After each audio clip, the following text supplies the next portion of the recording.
नमस्कार किसान साथियों, एपेक्स एग्रीटेक चैनल के प्राकृतिक खेती में आपका स्वागत है।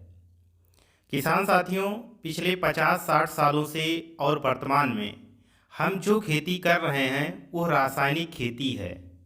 इसी रासायनिक खेती के चलते भूमि की उर्वरा शक्ति नष्ट हुई है, जैव विविधता नष्ट हुई है, भूगर्भ जल स्तर नीचे गया है और हमारे भोजन में रसायनों की मात्रा आई है,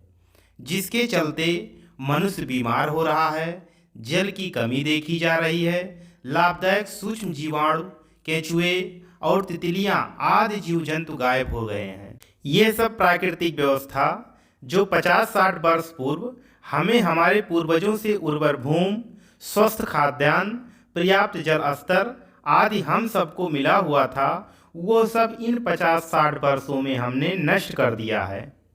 अगर हम खेती को पुनः पूर्व अवस्था में लाना चाहते हैं और स्वस्थ रहना चाहते हैं तो हमें प्राकृतिक खेती को अपनाना होगा और प्रकृति के अनुरूप खेती करना होगा।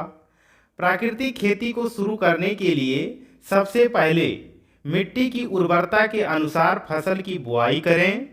और दूसरी बात यह है कि मिट्टी की उर्वरता को बढ़ाने का निरंतर प्रयास करते रहें,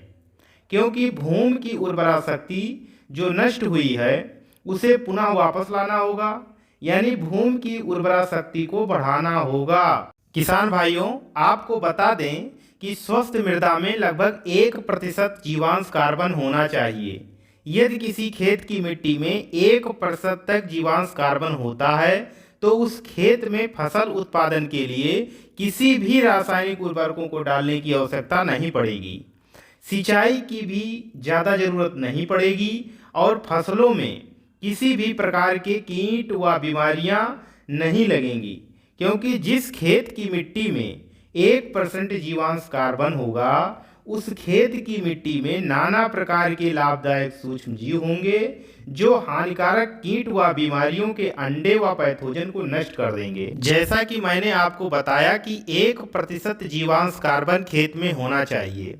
लेकिन वर्तमान समय में ज़्यादातर खेतों की मिट्टी में जीवांश कार्बन 0.25% से 0.35% के बीच में ही है, यानी अति न्यून या न्यून जीवांश कार्बन ही हमारे खेत की मिट्टी में उपलब्ध है। इसलिए आपको अपने खेत की उर्वरा शक्ति को बढ़ाना होगा, क्योंकि मिट्टी की उर्वरा शक्ति को बढ़ाना ही प्राकृतिक खेती का पहला नियम है। इसलिए सभी किसान भाई अपने खेत की मिट्टी की जांच कराकर जीवांश कार्बन